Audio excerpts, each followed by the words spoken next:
que el caso de Chile, digamos, en ese sentido ha sido bastante fiel, digamos, a esta premisa.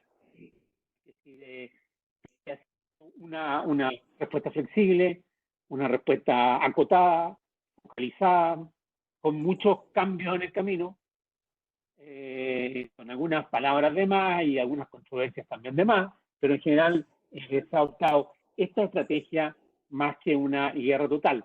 Ahora, quiero decir una cosa, cuando siempre se dice cuando la guerra total se piensa en China, pero la verdad sacaba la cuenta más o menos que China tiene 1.300 millones de habitantes, los que entraron en cuarentena real, total, no sé, fueron 11, 12, 15, o sea, un porcentaje mucho menor de lo que tenemos en cuarentena absoluta hoy día en Chile.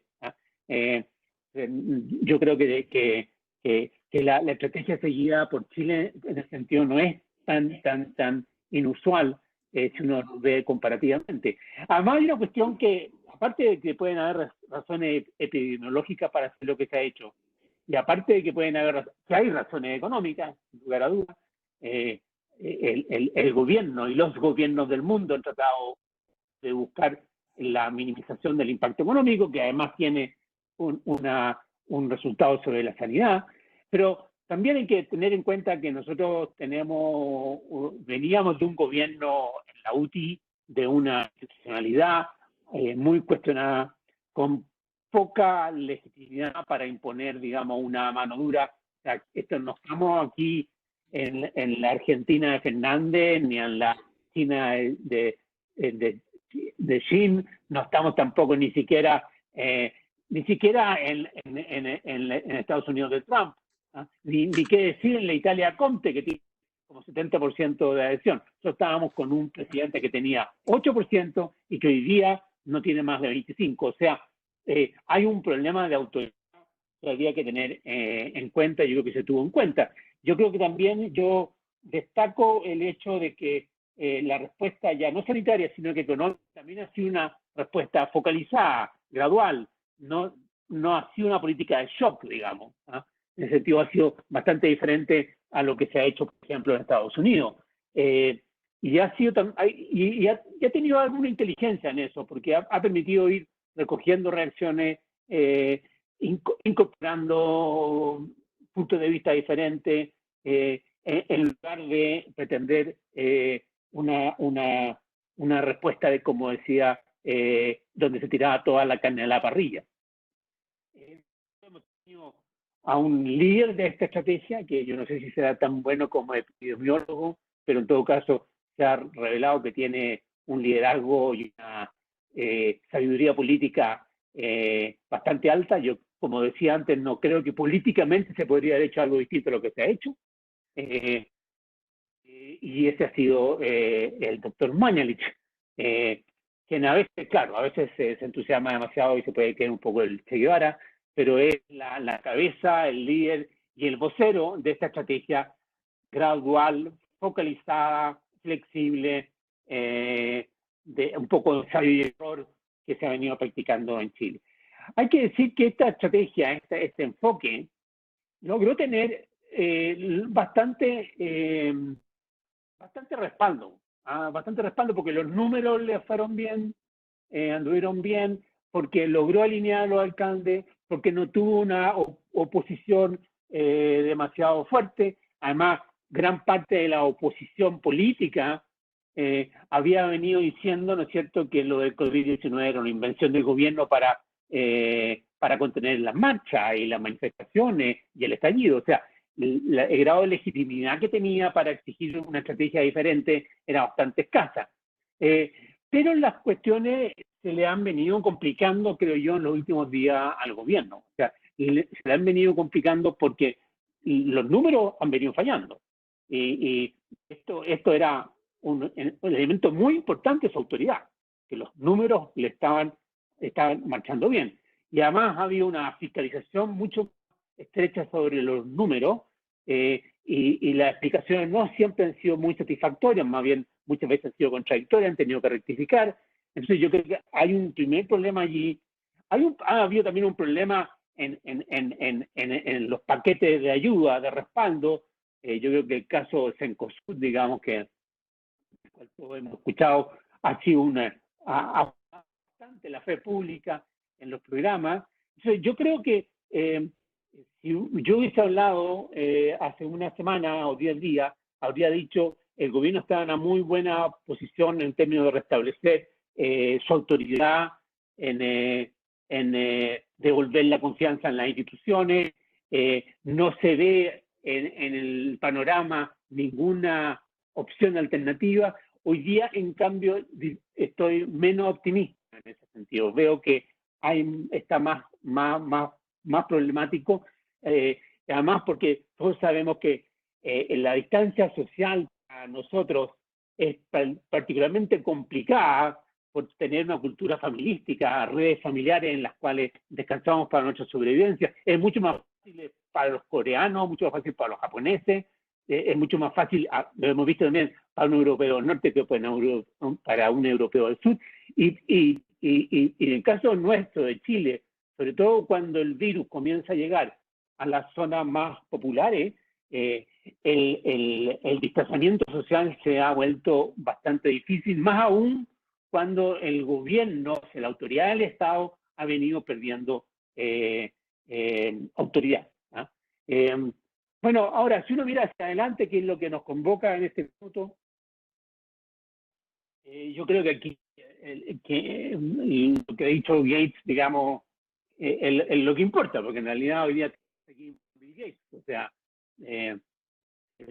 a Bill Gates y a en Chile son las dos figuras, pero básicamente, ¿no es cierto? O sea, Gates decía, prácticamente el planeta se detiene cuando él da una conferencia, una entrevista en CNN.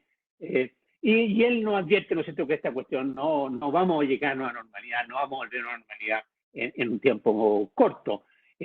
Vamos a tener que restablecer una rutina, no podemos vivir sin rutina, no podemos vivir en un permanente estado de emergencia, pero va a ser una rutina nueva, una rutina que se va a ir creando como ya se ha venido creando de facto en los últimos yo creo que de aquí a que las cosas se estabilicen en esta nueva rutina, digamos, o en este nuevo futuro, es un periodo crucial, como todas las transiciones. Las transiciones son las que marcan un poco el porvenir por mucho tiempo, por muchos años. Y aquí está en juego si el proceso de re-rutinización, digamos así, si la salida del estado de emergencia, si el desconfinamiento, o como lo queramos llamar, es controlado o es caótico. Y yo creo que creo que aquí se juega el partido, y de hecho este es el gran debate en todo el mundo, ¿no es cierto? Sobre esto todos somos muy creativos y ninguno sabe efectivamente a qué atenerse porque nadie tiene la experiencia. Merkel, ¿no es cierto?, diría es como con Gates, diría que son los líderes mundiales, y quizás con la Jacinda Ardern, de la primera ministra de Nueva Zelanda, pero dice, hoy día tenemos una orgía de discusiones sobre qué es lo que es mejor para la reapertura, qué tipo de gradualidad, qué tipo si partimos con los más pequeños, los más grandes, de retorno a la escuela, qué hacemos con los mayores y los más vulnerables. Hay toda una discusión al respecto. En todo caso, lo que yo creo que está más o menos claro es que, como decía una crónica del New York Times, vamos a entrar en un largo baile, digamos, en que vamos a ir pasando del vals a la rumba, de la rumba, no sé, al cha-cha-cha, y que los verbos van a ser confinar, desconfinar, reconfinar, porque vamos a tener oleadas de contagio permanente, vamos a tener, por lo tanto, cuarentenas recurrentes, lo que hemos estado viviendo en Chile en este último tiempo. Vamos obviamente a tener que establecer la distancia social y integrarlo como una norma que, insisto, es una cuestión más complicada, en una cultura como la nuestra. Vamos a cambiar la forma de trabajar y vamos a ver cómo vamos a volver al trabajo. Y para muchos van a tener que hacer el duelo, no va a ser fácil volver al trabajo. Hay que ver cómo manejamos la educación, porque lo más probable es que los estudiantes vuelvan a la escuela, pero por oleadas, y lo más probable es que en algún momento que ahí se restablece la cuarentena van a tener que volver a la casa. ¿Qué va a pasar con los viajes? No sabemos. ¿Qué va a pasar con el consumo? Gates dice que aunque los gobiernos y las empresas juren y rejuren de que no hay problema y que se puede volver a consumir, la gente va a ser muy cautelosa y se va a tener que establecer algún sistema de control. Y a eso me quería detener un pequeño doble clic dado de grupo con que estamos reunidos.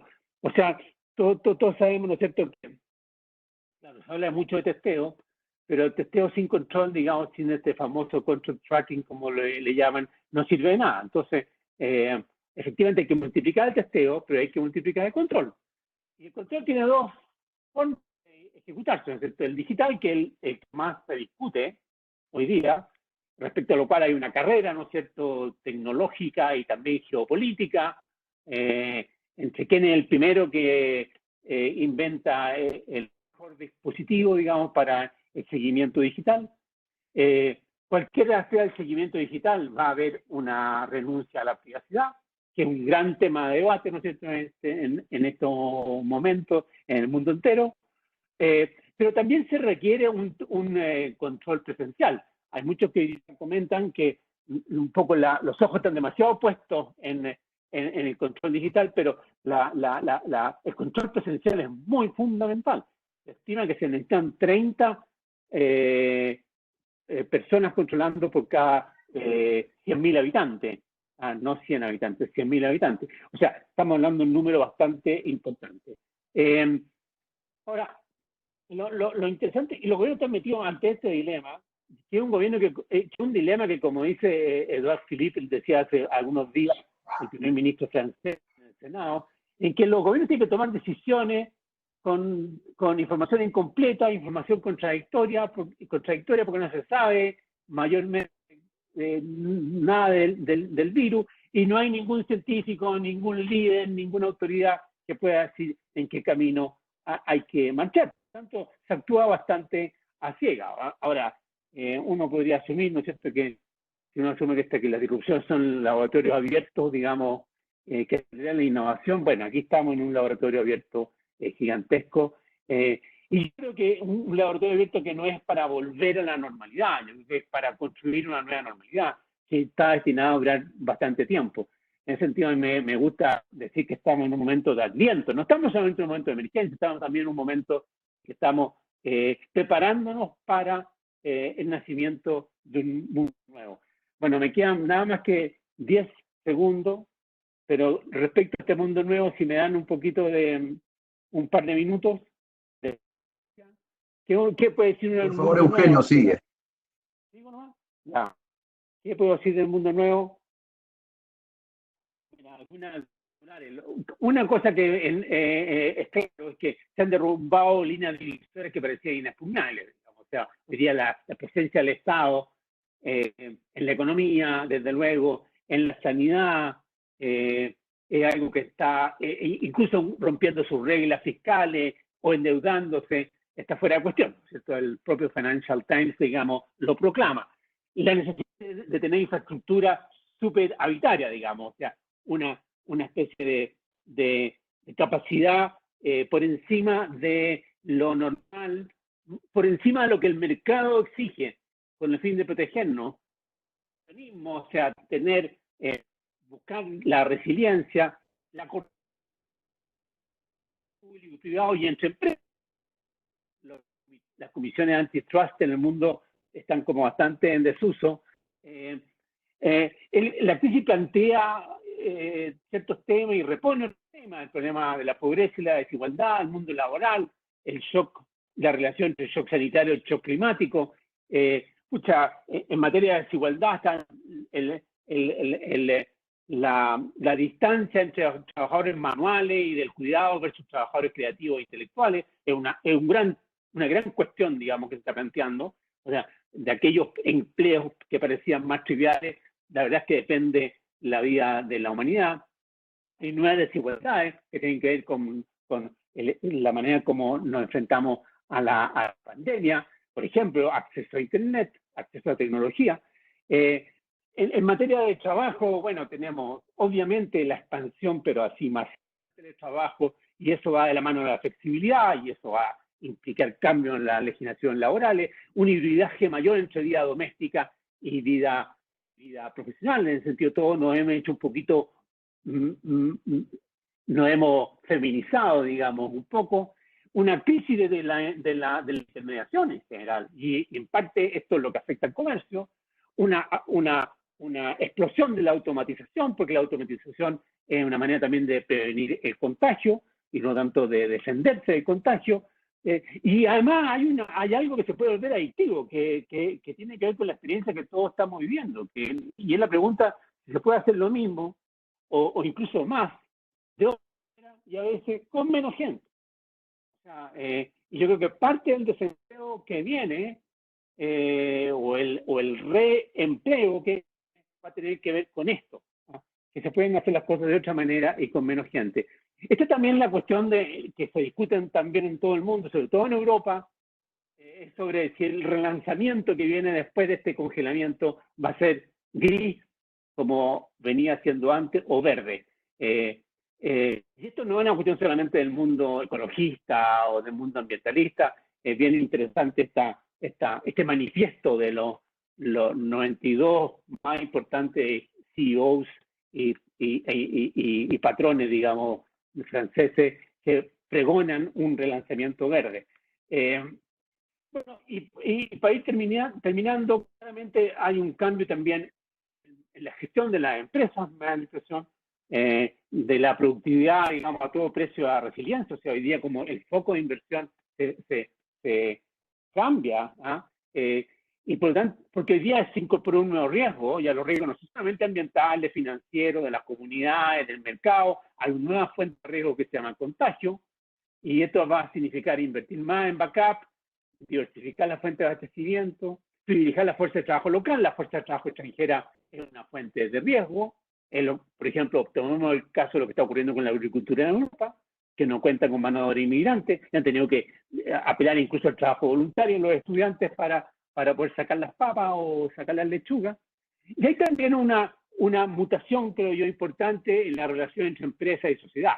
O sea, en general la línea entre el sector público y el sector privado se hace mucho más borrosa. Hoy día tenemos, por una parte, porque el sector público sale en defensa y en apoyo de las empresas, sin asco, y por otra parte porque las empresas toman a su cargo funciones públicas, por ejemplo, en el tratamiento de la emergencia, en forma muy eficaz, muy eficiente. Yo creo que en general a la empresa esto es doloroso lo que estamos viviendo, pero por otra parte tiene algo de desafiante, de poder colocar esta maquinaria al servicio de una tarea de este tipo. Y en ese sentido es muy importante tener presente el poder que tienen ciertas instituciones. O sea, hoy día el verdadero Churchill, digamos, de esta guerra, si es que vale la analogía con una guerra, no es el presidente de Estados Unidos, no es el presidente de la Unión Europea, es Bill Gates, ¿no? Como decía antes. Desde ese punto de vista, y fundaciones como la de Gates o la de Bezos o la de Zuckerberg pasan a ser fundamentales incluso para financiar organizaciones multilaterales y desde luego para el descubrimiento eventual de una vacuna. Y son los grandes creadores, por otra parte, de opinión. Entonces, si alguien me preguntara, ¿estamos en el capitalismo? Como se ha dicho, yo tengo bastantes dudas, pero creo que el capitalismo va a salir bastante transformado de esta experiencia. Eso es lo que yo tenía que decir. Muchas gracias. Muchas gracias, Eugenio. Muchas gracias por la presentación interesante. Sin duda luego vamos a resolver algunas dudas o vamos a profundizar en algunos aspectos cuando terminemos con las exposiciones. Entonces ahora vamos con Nayat Sánchez, que nos va a presentar COVID-19, una pandemia tecnológica. Nayat, por favor, te cedo la palabra.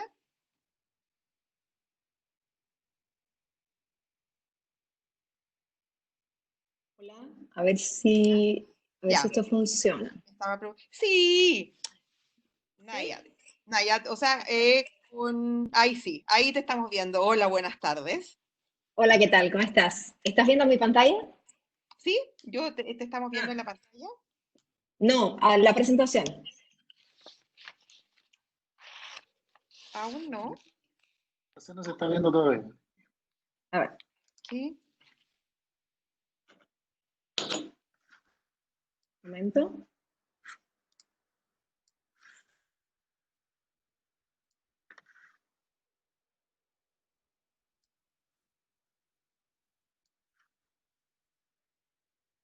Ahora sí. Ahora sí. Perfecto, Nayat. Te dejamos Vale, muy bien. entonces.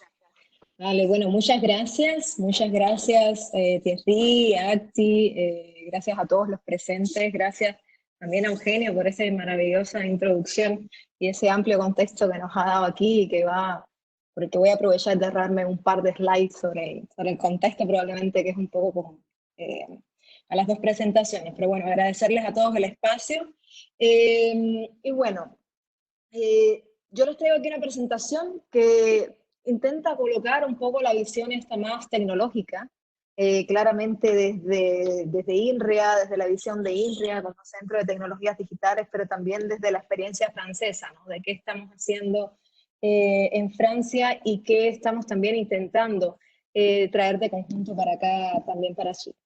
Entonces, este título de una pandemia tecnológica está un poco colocado con toda intención y es como para mostrar esto un poco a visión, haciendo un map con la línea de pensamiento también de Eugenio, que tiene que ver cómo colocar este espacio, ¿no? del COVID en tres etapas, ¿no? En una etapa desde que comenzamos a escuchar el del COVID hasta que tengamos que salir a retomar las actividades, y eso yo le he llamado como un periodo de reacción, ¿ya?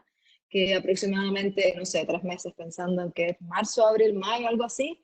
Luego, donde de alguna manera hay que pensar en volver a retomar las actividades, o sea, a superar este shock inicial que de alguna manera también ha tenido que ser por fuerza precipitado, y conseguir retomar esta normalidad, ¿ya? Y por lo menos de la operación, ¿ya? Sí, continuar a operar bajo el COVID, y luego un otro espacio, que es el espacio de hacia dónde vamos, ¿no? Qué cosas nos vamos a replantear y cómo lo vamos a hacer después que esto acabe, y esto pasará cuando exista una vacuna, pero bueno, con una vacuna del COVID, esto tampoco es obvio para que otras pandemias no existan, y por eso es que tenemos que replantearnos también una nueva normalidad. Y la visión que yo quiero colocar aquí es la visión de cómo la tecnología en cada una de estas tres etapas, ¿no? Puede venir a apoyar, ¿ya? Con ejemplos concretos. Entonces, por eso lo he colocado pues desde la reacción hasta la normalidad. Entonces, en ese sentido, nosotros, por ubicarlo más o menos en tiempo, estaríamos aquí, esto está un poco fuera de escala, perdónenme por esto, pero estamos justamente todavía en la etapa de reacción, todavía en la etapa en la que tenemos que reaccionar, todavía en la etapa donde tenemos que, de nuevo, estamos en teletrabajo, estamos cambiando la manera de trabajar, de operar en las empresas, pero también de tener nuestra vida social, en fin, de relacionarnos, etc. Y entonces, claramente, estos 3 primeros meses están marcados por esta respuesta tardía, descoordinada que ha existido pues, globalmente con relación a la pandemia, donde pues, hemos visto en algunos países también donde no se han escuchado expertos, ¿no? Bueno, podemos poner ejemplos aquí, como el caso de Inglaterra o de Estados Unidos, etcétera, por mencionar pocos, y que realmente hay una clara necesidad en el fondo de implementar el distanciamiento social como la única garantía, ¿no? Ahora mismo en términos de cuarentenas, ¿no? Implementados de diferentes formas, pero la única garantía de avanzar hacia una detección de la pandemia y hacia el siguiente paso. Entonces, en ese sentido, la tecnología es un elemento esencial para esta reacción. Y aquí la tecnología yo la he intentado dividir en dos espacios. Uno, la tecnología como apoyo a esta primera reacción, que es todo el mundo confinarse, que está realmente motivado por esa necesidad de distanciamiento social. Y por tanto, todos precipitadamente hemos tenido que implementar el teletrabajo como una solución a ese distanciamiento social. Hemos tenido que transformar las operaciones de muchas instituciones, también de muchas empresas, y esto es lo que llamo yo el teletrabajo 1.0, que en el fondo no posee ningún tipo de innovación tecnológica, porque las herramientas que estamos empleando hoy para ejecutar este teletrabajo 1.0 ya existían, ¿ya? Entonces, por tanto, está basada en el empleo de tecnologías que ya están disponibles, pero sí ha colocado algunos desafíos legales, laborales, económicos, sociales, que sí que todavía no estaban resueltos incluso.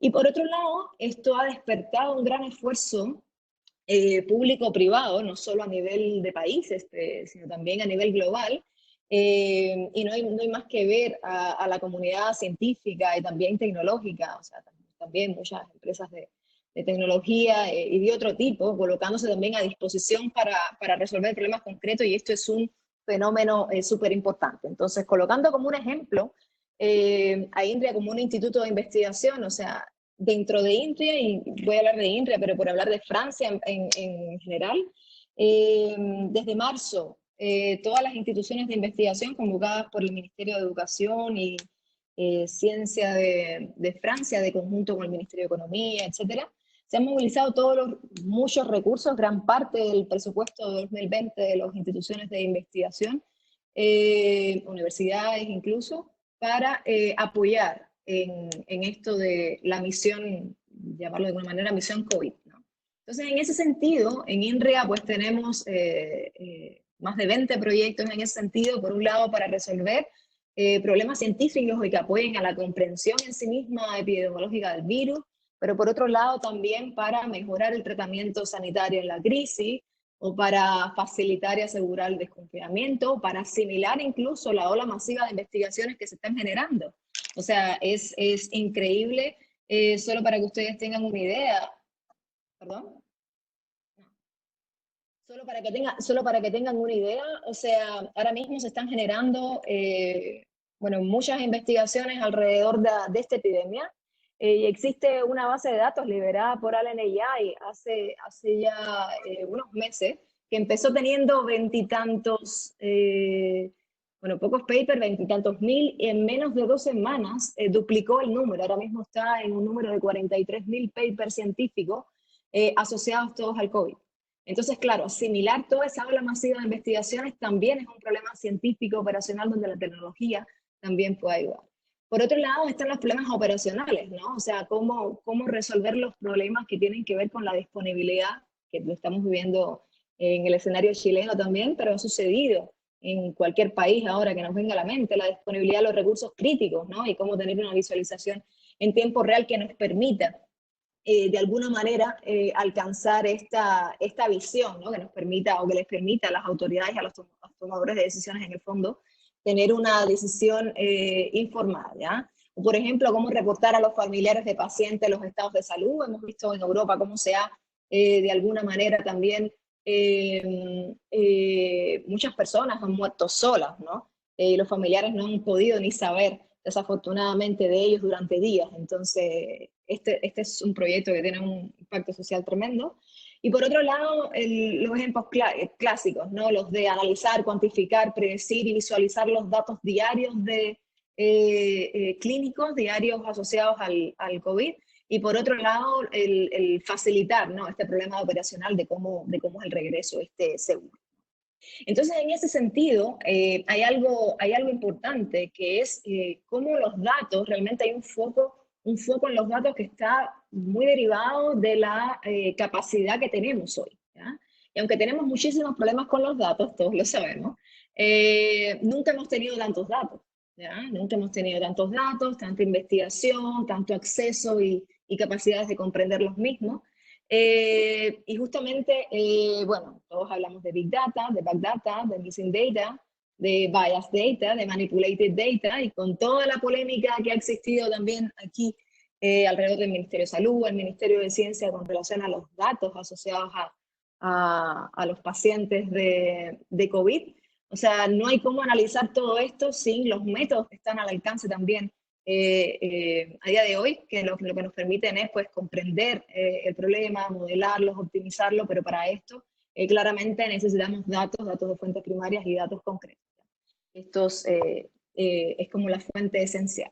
Entonces, por otro lado, tenemos entonces, esto es lo que habíamos llamado el periodo de reacción. ¿Cómo hay que reaccionar? Bueno, han pasado estos 3 meses y ahora cómo eventualmente hay que, de alguna manera, pensar en retomar algunas actividades, o por lo menos cómo hacer esto también de alguna manera segura, ¿no?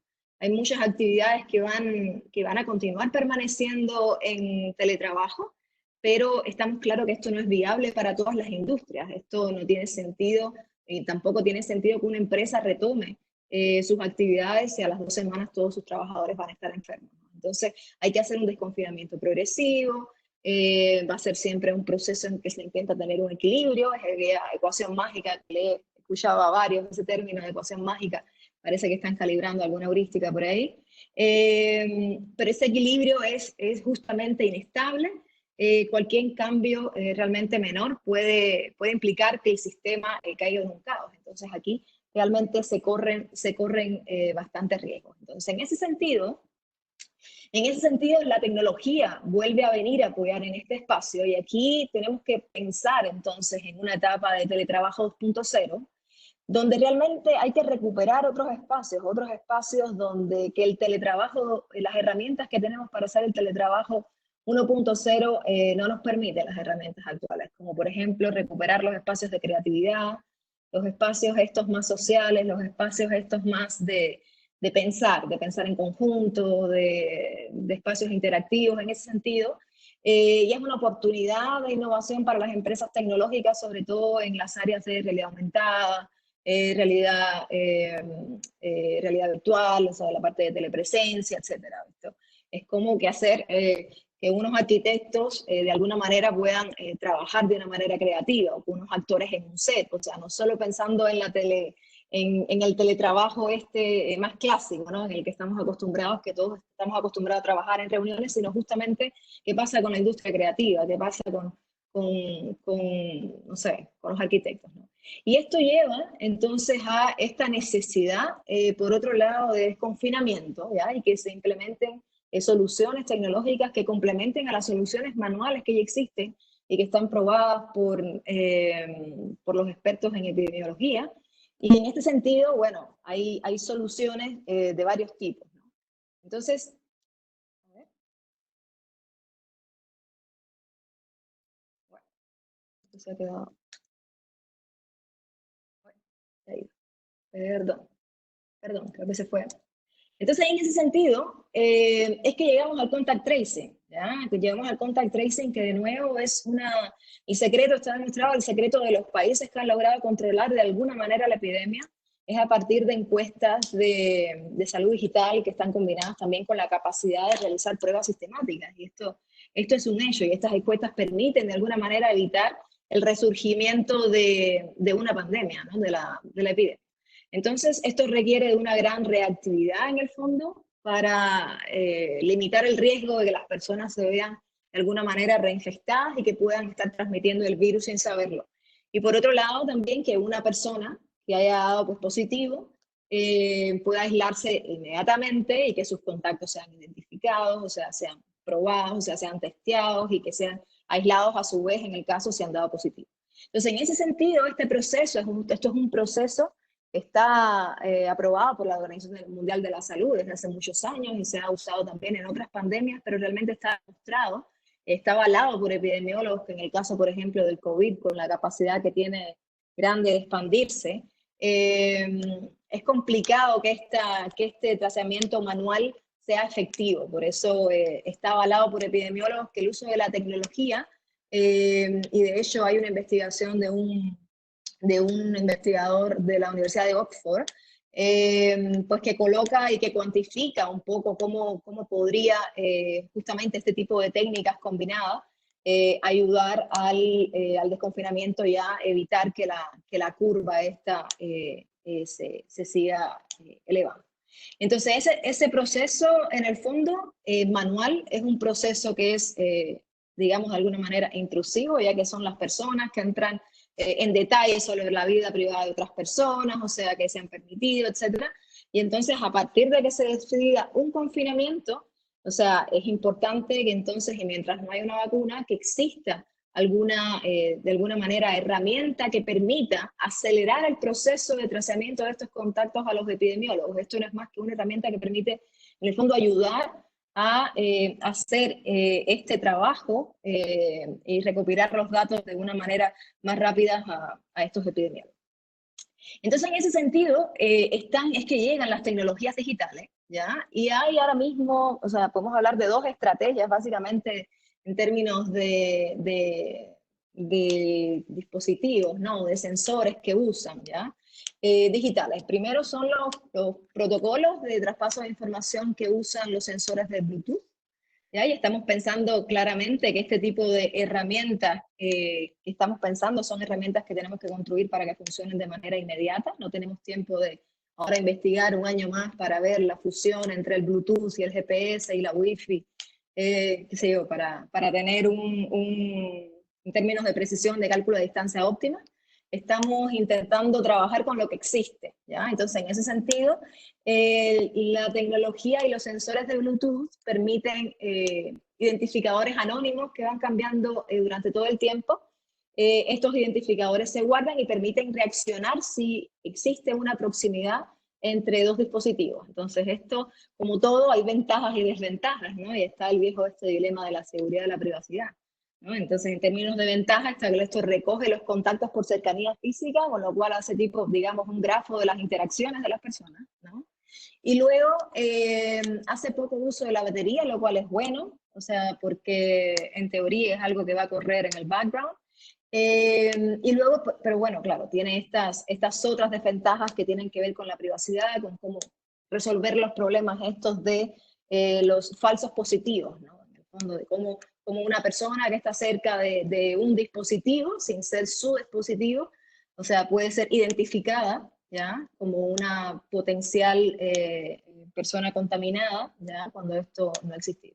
Y por otro lado, con la otra tecnología, que es la basada en localización y GPS, que es bastante más polémica, porque si bien tiene las ventajas de la visualización, esta más geolocalizada por áreas, es importante para tomar decisiones a nivel de zonas geográficas, como cómo confinar, cómo desconfinar, etcétera, o sea, por regiones, etcétera, tiene unas desventajas claras que tiene, primero, técnicamente un funcionamiento muy limitado en recintos cerrados, ¿ya?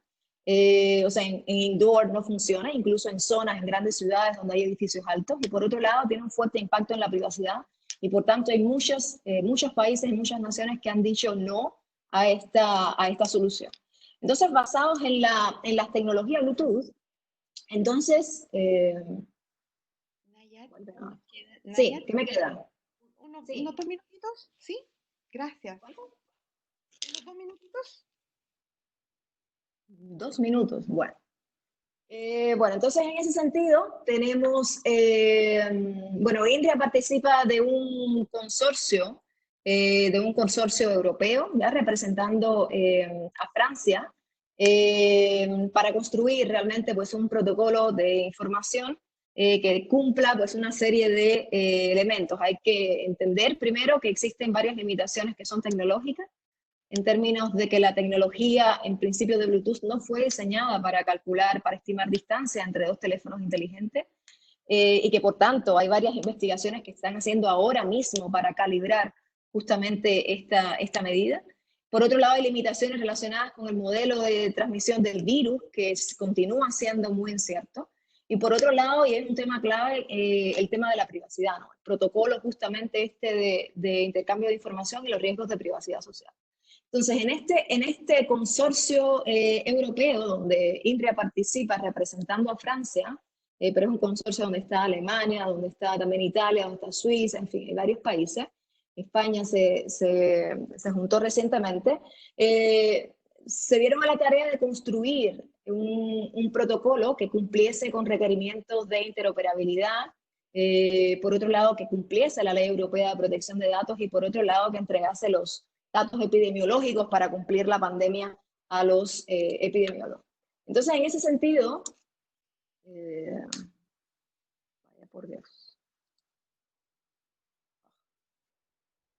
Bueno, entonces, en ese sentido, este es Robert, ¿no? Que es un protocolo basado en Bluetooth, donde realmente la decisión en Francia y también en Alemania ha sido confiar en un Estado, digamos, soberano, que permite de alguna manera tener o proveer, ¿no? O garantizar que la información que está colocada dentro de todos estos dispositivos es una información que está validada también por alguna entidad central de salud. Entonces hay una serie de principales características que diferencian cuáles son, y hay una gran polémica alrededor de esto, en fin, de estos dos tipos de protocolos o diseños en el fondo de los protocolos Bluetooth en términos de arquitectura, y si bien ambos protocolos se basan en uno o más servidores, ¿no? Por otro lado se basan en dispositivos que no es tanto en términos centralizados, o sea, se basan siempre en un servidor, ¿ok? Y en otros dispositivos que son los teléfonos, donde la información en el fondo está distribuida. Entonces la pregunta en ese sentido viene está más relacionada con dónde yo coloco, por ejemplo, qué datos en mi dispositivo, en mi teléfono, qué datos en el servidor, que esto es de acuerdo realmente con el diagnóstico médico, por ejemplo, cifrado de todos los usuarios, es importante que lo tenga en mi teléfono o no, cuáles son las posibles consecuencias asimétricas, etc. Entonces hay un gran debate técnico alrededor de esto, no voy a entrar en detalle porque en aras del tiempo, pero aquí lo que les quería mostrar era justamente un análisis que salió reciente, ahora el 30 de abril, comparado con relación a estas estrategias que son en el fondo diseñadas en términos de privacidad desde diseño, y cada uno cómo se hizo pues este análisis más cuantitativo de riesgo, ¿no? Para mostrar en el fondo en términos de la probabilidad de que estos riesgos ocurran, en términos de, por ejemplo, la severidad del tipo de riesgo que se está analizando. Entonces, en ese sentido, hay también una serie de principios de privacidad que han sido declarados hay un statement de varios investigadores renombrados en criptografía de varios países, ahí están, y estos son más o menos los principios de privacidad por diseño que se deberían cumplir cuando se está construyendo, pensando en un protocolo de contact tracing. Y en ese sentido, también entonces, INRIA ha sido el líder por Francia para construir en el fondo esta aplicación sobre el protocolo de comunicación Robert, ¿ya? Entonces, en ese sentido, este tiene 5 fundamentos que están basados también en estos principios, que no solo están declarados por estos investigadores, están declarados también por la CENIL, que forman parte de una gran consorcio público-privado de varias empresas también importantes que están trabajando en este sentido. Y por otro lado, Rosita, me das un segundo que tengo un slide adicional, y entonces aquí volvemos a cómo la tecnología viene aquí y nos va a cambiar en esta supuesta nueva normalidad. ¿Qué podemos esperar de esta nueva normalidad? ¿Cómo la tecnología puede de alguna manera venir a ayudarnos? Y entonces, en ese sentido, o sea, es importante que, bueno, en Chile es un país que la resiliencia es un hecho, la resiliencia ante catástrofes, están acostumbrados a vivir, a ser resilientes en ese sentido. Entonces, ahora realmente necesitamos que Chile evolucione hacia una resiliencia ante las enfermedades. Y nosotros, no solo Chile, pongo el ejemplo de Chile, pero en general tendríamos que evolucionar hacia una sociedad que sea resiliente también ante enfermedades. Entonces, en ese sentido, y sabiendo que el COVID-19 no será la última pandemia, tenemos que garantizar siempre, y están los ejemplos por ahí, o sea, de que el Estado sea como un garante de la seguridad y del bienestar, con una visión de largo plazo y que pueda de conjunto con el sector privado, de alguna manera también ayudar, apoyar y rescatar en estos estados. Por otro lado, bueno, está claro que la aceptación de procesos digitales y automáticos se dispara, ¿no? O sea, la inversión también en I+D y en tecnología también tiene que ser un mecanismo de resiliencia. Y por otro lado, la aceptación de los procesos digitales, que de una vez la transformación digital de los sectores sea una transformación digital que sea real, que sea profunda, que no solo pase por la digitalización o la automatización de algunos procesos, también tiene que ser bien profunda, llegar hasta el final. Y luego, para que esto consiga apoyar a minimizar las disrupciones de alguna manera, ¿no? Hoy hablamos de todas estas tecnologías disruptivas si fuesen nuevas, ¿no? Tenemos que minimizar esto hacia el futuro para que esto consiga también evitar riesgos. Por tanto, mientras más inteligencia artificial, por supuesto, sea adoptada, pues más resiliencia, más competitividad, etc. Yo creo que esta es un poco la mirada, y esto, el aumento de la competitividad está en ese sentido. Entonces, no debemos en ningún caso, confundir la situación de emergencia con la operación, en el fondo a largo plazo, ¿ya? Por ejemplo, más allá de la tecnología, tenemos que pensar en cómo también vamos a redistribuir la riqueza generadas también por las máquinas. Entonces, la vuelta, por otro lado, coincido ahí también con Eugenio, que una vuelta tiene que ser una vuelta verde, ¿ya? Esta vuelta a la normalidad, y no solo, y aprovechando que estamos en este entorno, en Acti, justo tuve la reunión esta mañana, conversando un poco de la sustentabilidad de las empresas, de la responsabilidad civil empresarial y de cómo realmente esto no tenemos cómo medirlo hoy en las empresas de tecnología, y cómo esto realmente también es un tema y un dilema, ¿ya? Entonces, ha aparecido por ahí un concepto que es el Corporate Digital Responsibility, y vamos a trabajar en eso dentro de Acti, porque yo creo que hay que impulsar sí o sí una vuelta verde a la normalidad, pero sobre todo una vuelta verde también de las empresas de tecnología, ¿ya? Que hoy esta sustentabilidad y está menos clara, ¿no? En términos de impacto ecológico, de impacto social, etc. Y luego está claro que hemos confirmado, por otro lado, que elementos de la sociedad moderna, como el acceso a Internet, como al agua, la electricidad, no sé qué, hay que garantizarlos. O sea, las soluciones tienen que respetar los derechos fundamentales. Eso pasa porque todas las soluciones que proveamos y que tengamos esta visión de mediano y de largo plazo cumplan pues con los principios de ético, en fin, y que garanticen en el fondo estos derechos de todos nosotros, ¿ya? Muchas gracias. Esto es lo que tenía por aquí. Muchas gracias, Nayat Sánchez. Entonces, muy buena la presentación. COVID-19, una pandemia tecnológica, y lamento haberte tenido que quitar unos minutitos, pero le habíamos prometido a toda la asistencia que iba a ser entre un rango de hora determinada, y ya estamos un poco pasados. Pero luego van a venir preguntas, de todas maneras, acerca de la presentación. Ya tenemos una anotada ahí. Ahora vamos a presentar a Thierry de Saint-Pierre, presidente de Acti. Thierry, buenas tardes. Chile en COVID-19 y post-confinamiento. Thierry, te cedo la palabra entonces. Ok, muy bien, muchas gracias. ¿Me escuchan bien? Sí, perfecto. Ok, voy a proyectar.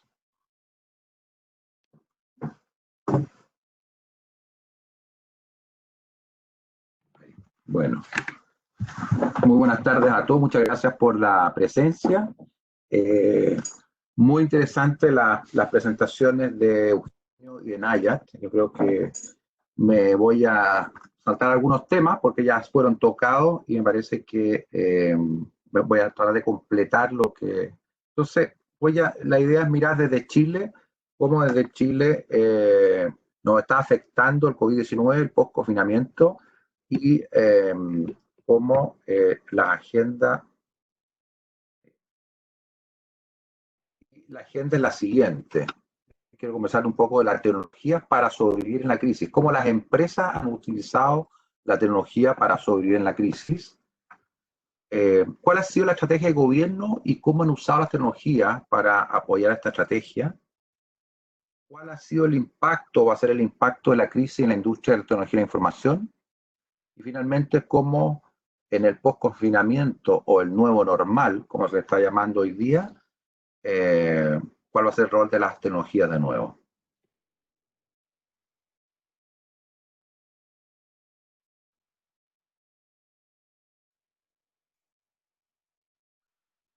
Las tecnologías en esta, ¿cuáles han sido las principales tecnologías que se han impuesto en esta crisis? Podemos decir que el teletrabajo se ha ido imponiendo como el rey. Hoy día, antes de la crisis, el 52% de las empresas no habían aplicado nunca el teletrabajo.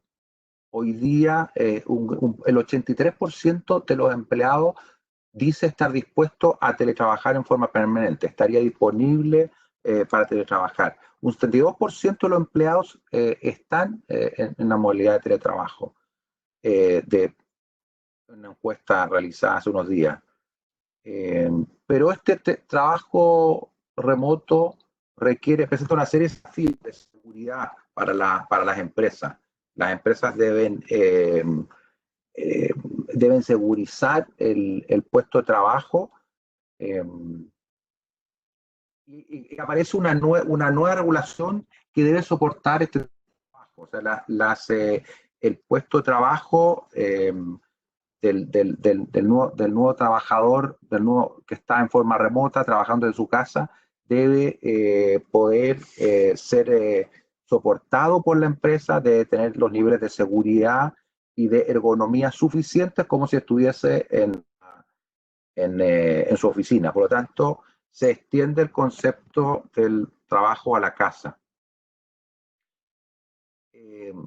Esto mismo ha significado que las redes corporativas se extienden hasta el domicilio, generando un nuevo perímetro de seguridad.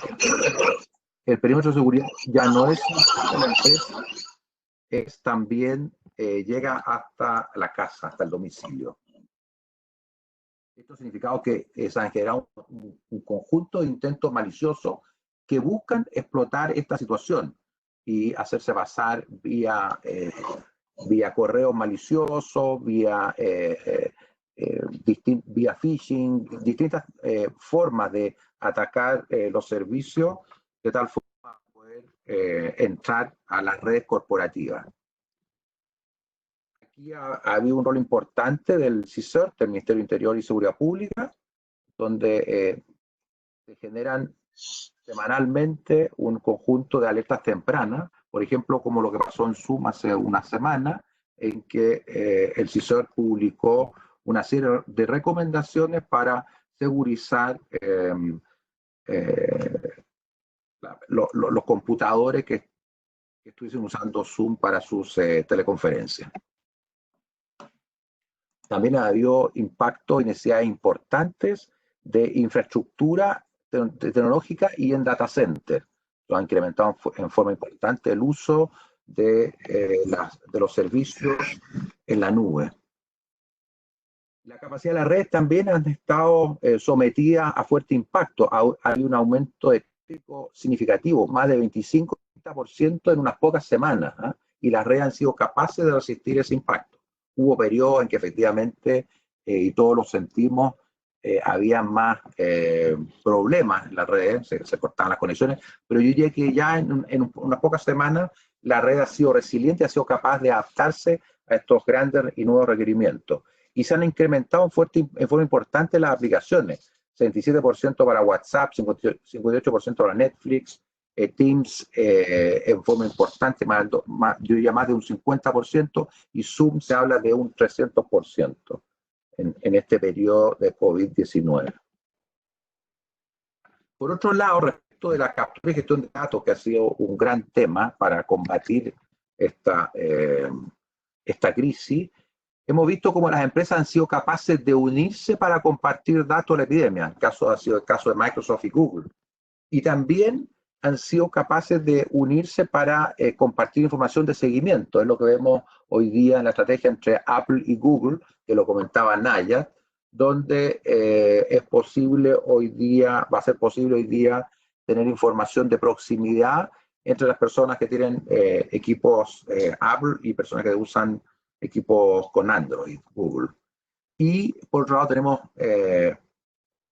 también como lo comentaba Naya, proyectos como el PAN europeo, como el PT, Privacy, Prevention and Proximity Tracing, que son otros protocolos basados en Bluetooth, pero que permiten también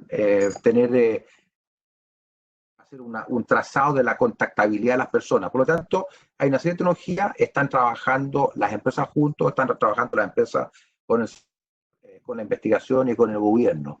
Se ven alianzas muy significativas en poco tiempo, generando proyectos de innovación y de investigación bien significativos. Y por otro lado, lo que hemos visto es que ha habido una importante y acelerada transformación digital de la empresa. Las empresas han visto que tienen que mirar a nuevos modelos de negocios, las grandes empresas, las pequeñas y las medianas, y que el comercio electrónico, que los servicios electrónicos y que otras variedades de tecnologías son posibles y necesarias para sobrevivir. Bien, respecto al gobierno, ¿cuál ha sido la estrategia del gobierno? Por un lado vemos un rol preponderante del Ministerio de Salud, del Ministro de Salud en particular, que está presente prácticamente todos los días en nuestras pantallas, en que ha iniciado distintas estrategias. La estrategia principal ha sido el control de la pandemia, tratando de aplanar la curva a través de confinamiento y cuarentena, y esto a través de análisis de datos, ¿no es cierto? Entonces aquí hay un análisis de datos regular y diario, de tal forma de cómo se está propagando la pandemia en las distintas comunas, y esto ha significado que han entrado y salido comunas de la cuarentena, tratando de controlar de esta forma aplanar la curva y controlar la epidemia. Y han aparecido algunas aplicaciones como coronavirus o como se anuncia el carnet sanitario, en fin, que son tecnologías que deberán también permitir y controlar esta propagación del virus. Hemos visto también, por otro lado, los servicios han tenido que pasar a una modalidad mixta, semipresencial y semi-teletrabajo. Hoy día cerca de en realidad no un 40%, hoy día es cerca de un 55% de los trámites está digitalizado. Ahora, eso quiere decir que la mitad de los trámites pueden ser efectuados en forma remota, pero que hay otro porcentaje, otro 50%, que requieren presencia de los ciudadanos para efectuar el trámite. Y esto sí implica un desafío, porque efectivamente ahí se producen aglomeraciones, y lo hemos visto en la televisión. Por lo tanto, aquí hay temas todavía por resolver importantes. El gobierno ha mencionado que la clave única es la clave para efectuar todo el trámite, pero no todo el mundo tiene clave única hoy día. Vemos un poder judicial, por otro lado, que ya tenía una importante digitalización de sus procesos y que ha logrado, a partir de los inicios de la crisis, pasar a una modalidad de teleaudiencia, de teletribunal, a través de audiencias remotas. Entonces, el Poder Judicial ha logrado, en cierta forma, reciclarse en este proceso de teletrabajo en forma bastante eficiente. Y bueno, hay un rol importante de Hacienda que tiene que ver con la liquidez de las pymes y los chilenos y que ha significado también un uso importante de tecnología para entender cómo, analizando los datos, cuáles son los sectores más afectados, y esto va a tener que seguir avanzando de forma importante. ¿Cuál es el impacto de la crisis en la industria de tecnología de información? Aquí uno ve, esto es un estudio IDC, aquí uno ve los distintos servicios por servicio, y claramente los que uno ve con un crecimiento importante antes de COVID y después van a seguir. Aquí son todos los servicios as a service, todas las plataformas o los servicios as a service van a seguir desarrollándose de forma importante y preponderante, se ven ahí. Va a haber una disminución importante de algunas otras aplicaciones en la gran mayoría de los escenarios. Y uno ve un impacto, se ve un impacto de las inversiones en tecnologías por industrias que van a impactar principalmente al sector manufacturero, de servicio, sector público, y bastante menos ocasión a los servicios financieros y las telecomunicaciones y retail. Bien, ¿y cómo vemos el post-confinamiento o el nuevo normal? ¿Cómo será este nuevo normal? La tecnología va a posibilitar este nuevo normal. Este nuevo normal lo vemos principalmente como un teleasterisco. Vamos a estar teletrabajando, nos vamos a telesocializar a través de videoeventos, de las redes sociales. porque vamos a tener que seguir manejando el concepto del distanciamiento social y de las mascarillas, el uso de mascarilla o de uso de otros dispositivos. Vemos una sociedad que va a ser más local y menos global. Vamos a privilegiar más los temas locales y probablemente disminuir los viajes. Eso va a tener un impacto importante en el sector de viaje y turismo. La educación probablemente va a incorporar bastante más teleeducación, principalmente las universidades, las capacitaciones, los centros de formación. En salud vemos también que va a haber un incremento importante de dispositivos electrónicos, de telesalud, del uso eventual del celular para informarnos y para usarlo como dispositivo de salud. Probablemente también hay un impacto importante en la logística de la ciudad. Menos transporte, va a haber una discusión importante sobre el transporte, entre el transporte público y el transporte privado, que tiene que darse también. Hemos visto y vemos mayor colaboración público-privada. El Estado ha salido al rescate de las empresas y hemos visto también que las empresas tecnológicas han salido a apoyar a los gobiernos en las distintas estrategias de combate contra el virus. Respecto a las cadenas globales logísticas, la pandemia ha puesto una presión importante a lo largo de toda la cadena, que hoy día es global en todo el planeta, respecto a los productores de materias primas, los fabricantes de partes y piezas y las redes de transporte. Se verán cadenas más cortas y más seguras. Cuando uno ve ahí, por ejemplo, el caso de los equipos Huawei y Apple, ahí tienen más del orden de 1.700 partes cada uno. Bueno, uno ve los distintos proveedores. Efectivamente, se requiere para estos equipos segurizar toda la cadena de suministro. Basta que un elemento, que una parte de las 1.700 partes falle para que no se pueda desarrollar el producto y entregar el producto. Por lo tanto, el tema de segurizar las cadenas logísticas va a ser fundamental en lo que viene. Y en conclusión, como lo vemos, se va a imponer la transformación digital de las empresas. Va a haber una gran adopción de tecnologías en todos los sectores. Los sectores que no se digitalicen o que no se puedan digitalizar van a sufrir un alto impacto. Se van a plantear nuevos modelos de negocio. Va a haber más teletrabajo, más trabajo remoto, más teleoperación. Vemos también que va a haber más e-commerce y servicios e-service. El tema del delivery en la última línea se va a posicionar, pero ahí la pregunta va a ser de quién es el cliente de la empresa que hace el delivery o del que produce el producto.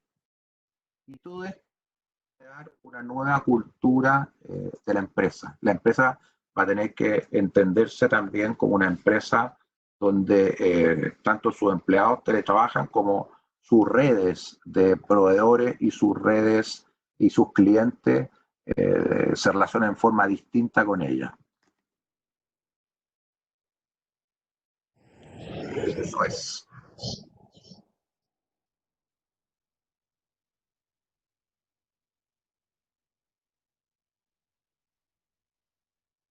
Terminé. Entonces, Thierry, muchas gracias. Muchas gracias por la presentación. ¿Sabes qué? No, me gustaría dar un minutito ahí a través del chat. Hay algunos comentarios. Por favor, si podemos todos seguir con los micrófonos apagados para evitar la interferencia. Thierry, todos nuestros participantes, Benjamín Blanco y Daniel Ulloa, han planteado un debate acá en el chat acerca de el error de usar el concepto de teletrabajo respecto del trabajo remoto. Porque hablan de marcar la diferencia entre teletrabajo, home office, easy work, en fin, que son en el fondo conceptos distintos. Hay una pregunta que dice, hay varias, si es que es posible compartir las fuentes de la información de las estadísticas que has estado presentando, por una parte, y también preguntan cuál debería ser el rol y la respuesta de las organizaciones de empresas, como por ejemplo ACTI, en relación a la crisis y a esta vuelta a la normalidad. ¿Qué rol deben asumir las empresas y las asociaciones como ACTI en esta vuelta? Mira, déjame, sí, voy a irme al último, el rol de ACTI, yo diría que, bueno, es estar presente y está presente en todas estas conversaciones porque en el fondo todo este avance, estos procesos de innovación van a requerir participación importante de las empresas, pero importante que las empresas actúen en forma colegiada, de tal forma que, se presenten soluciones que abarquen la mayor cantidad de tecnologías posibles y estandarizadas que tengan las empresas. Entonces yo creo que el rol de ACTE es justamente aportar una mirada más de industria eh, que garantiza que se acogen las distintas miradas de las distintas empresas frente a las soluciones posibles que están planteando todos estos desafíos de la teleasterisco. Perfecto. Para Nayat, ¿estás por ahí? Sí, aquí estoy. Ya, Nayat, Trinidad Baeza quiere preguntarte en el fondo sobre la factibilidad de aplicar tecnología que ya se haya probado en Francia y aplicarla acá en Chile. Sí, hola Trinidad. Sí, completamente factible. De hecho, todos los proyectos, esto que estuve comentando rápidamente en un slide, cuando hablaba de estos 20 proyectos, son proyectos que los que ya están implantados, algunos como el Stop COVID, el protocolo Robert todavía están en proceso de desarrollo, pero los que ya están terminados han sido liberados con código open source y algunos de ellos, por ejemplo, que ya han sido probados, en particular, tengo el ejemplo de uno que es un sistema de monitoreo en tiempo real de camas y de recursos críticos en general, ¿ya? Y que esto provee una visualización en forma geolocalizada y permite además anticipar no solo la toma de decisión, sino también apoyar en los modelos de anticipación, ¿ya? Y de predicción.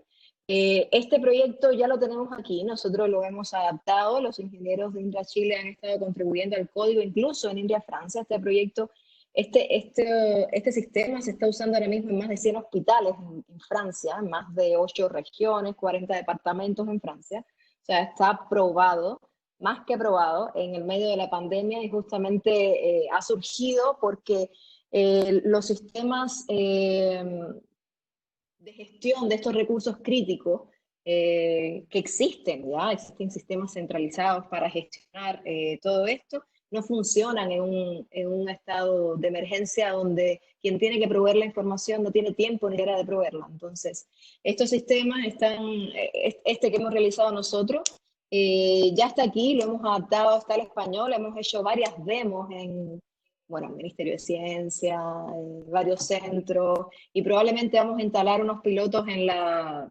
los hospitales de la Chile y probablemente después también en Red Christus, Hospital de San Carlos de Apoquindo.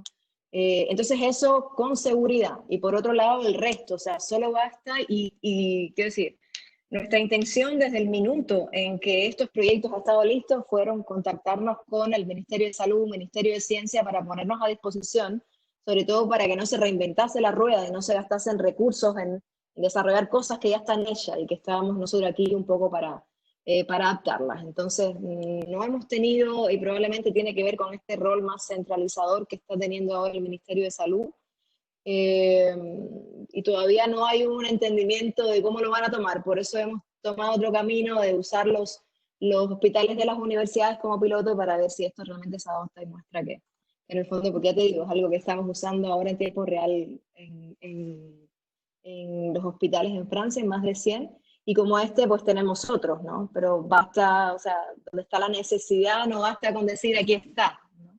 Incluso nos hemos puesto a disposición de manera, o sea, es decir, altruista, ¿no? O sea, está el código aquí están los ingenieros, ya está adaptado, solo hacen falta usuarios, ¿no?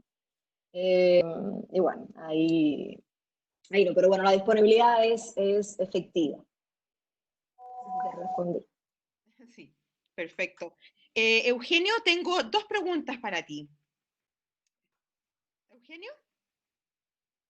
Sí, aquí estoy. Sí, ya. Eugenio, la primera pregunta, ¿cómo crees que va a ser la vuelta a la normalidad y su mezcla? Y en el fondo, cuando toque esta mezcla con los movimientos sociales que se anuncian para octubre, ¿podrán convivir? ¿Uno se comerá al otro? Esta pregunta y luego la otra. Y esta pregunta la hace Benjamín Blanco. A ver, yo creo que no vamos a ver la normalidad, ¿no? Esto ponerle nueva normalidad como en enfermo. Ya no íbamos a volver el 18 de octubre, ahora todavía menos, ¿ah? O sea, tenemos un doble shock. Sumémosle el shock de la recesión económica.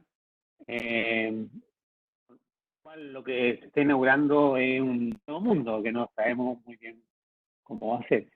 Ahora, desde ese punto de vista, yo creo totalmente imposible que se vuelva al 19 de octubre o a diciembre o a enero, digamos, de este año.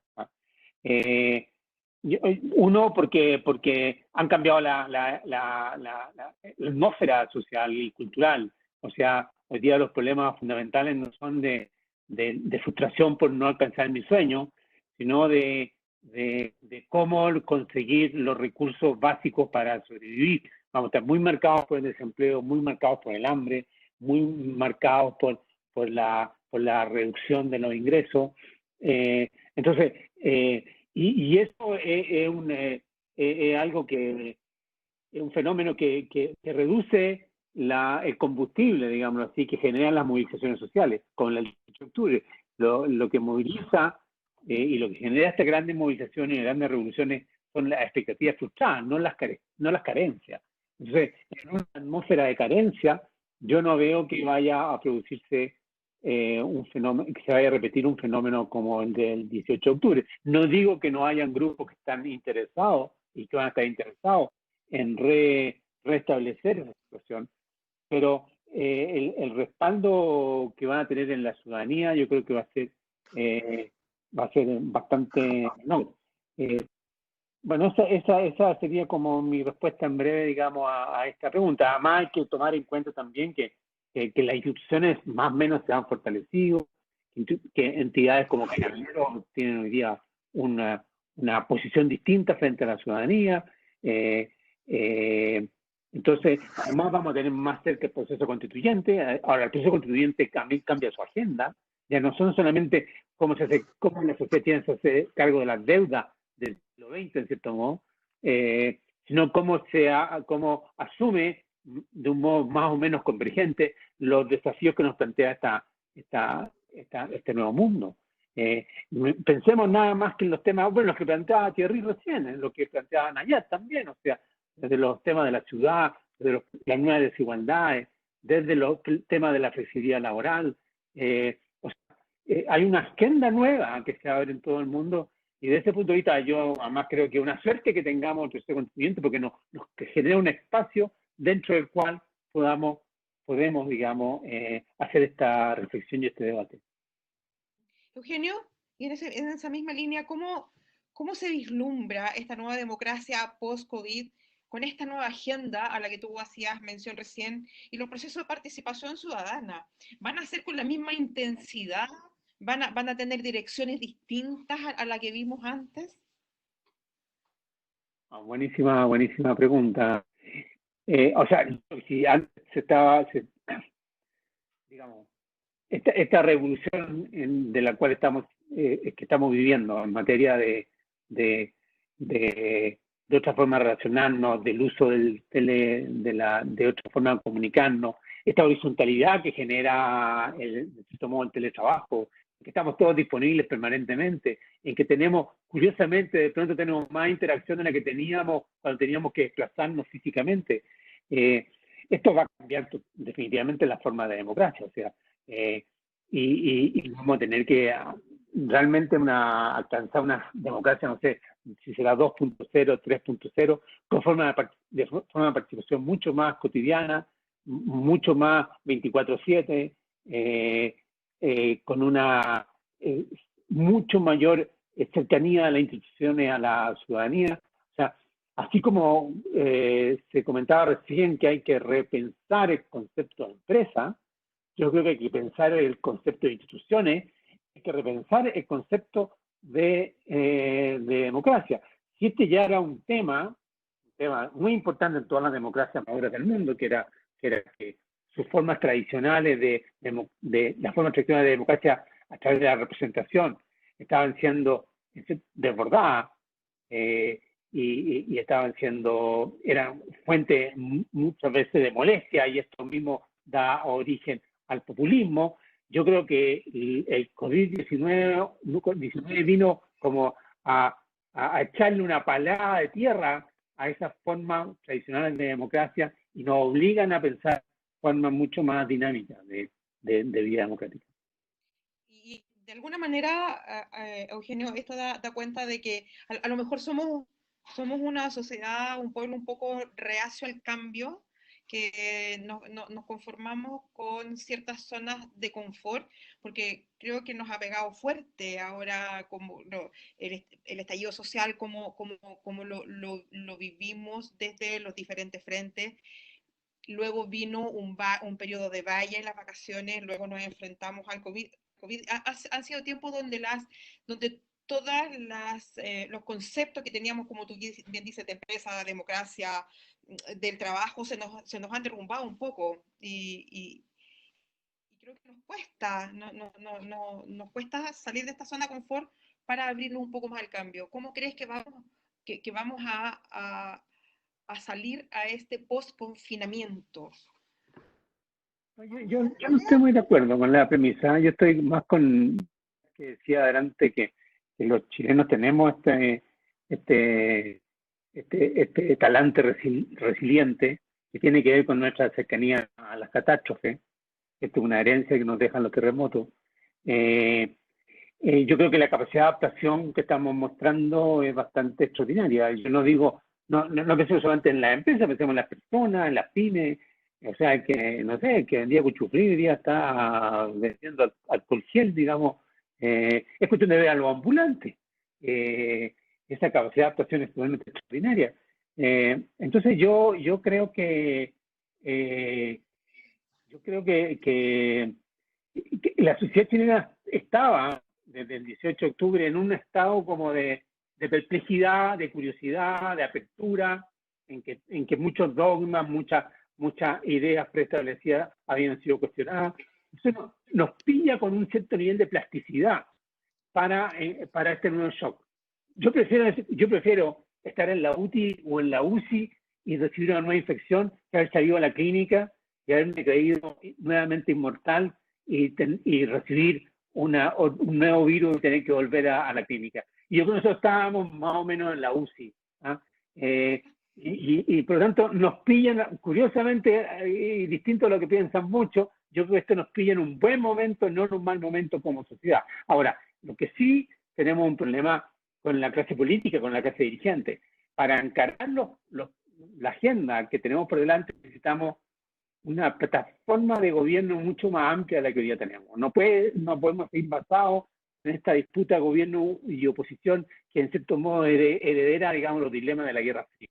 Tenemos que construir nuevas alineaciones, nuevas coaliciones, nuevas coagulaciones que nos doten de una mayoría suficientemente poderosa y robusta para encarar cambios que efectivamente, como tú dices, Rosita, son muy, muy, muy profundos. Muchas gracias, Eugenio.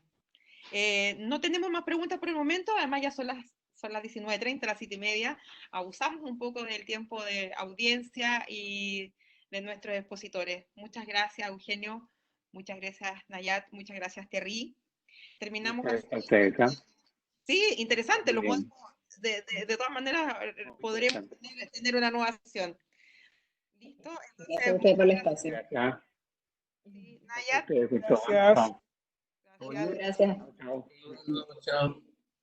Oye, Carlos, aprovecho para dejarlos invitados para las próximas sesiones que vamos a tener en las próximas semanas, ¿ah? Abordando distintos temas que son de interés en relación a tecnología y COVID y este post-confinamiento o como se llame, digamos, ¿ah? Así que, sí. ¿Podrían compartir las presentaciones, por favor? ¿Compartirán las presentaciones en la página web del ACTI? Yo voy a compartir la mía, sí. vamos a pedir las autorizaciones correspondientes y de todas Ahí maneras vemos. las que se puedan compartir las vamos a tener en la página web y en nuestras redes sociales. ¿Sí? Ok, gracias. Okay. Muchas gracias, buenas noches. Buenas noches, gracias. Buenas noches. Gracias a todos. ¿Ah? Gracias a todos. Les sugiero encender sus camaritas para la fotito final. Eso.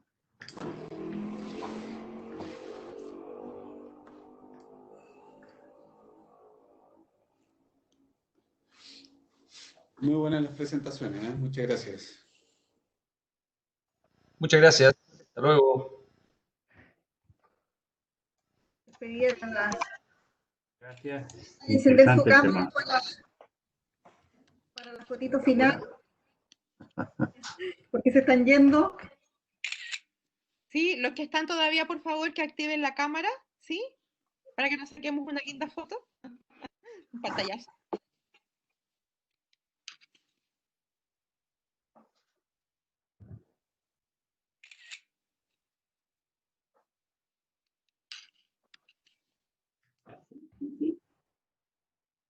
Ahí salió.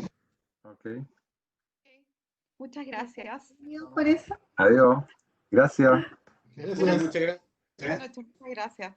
Buenas noches.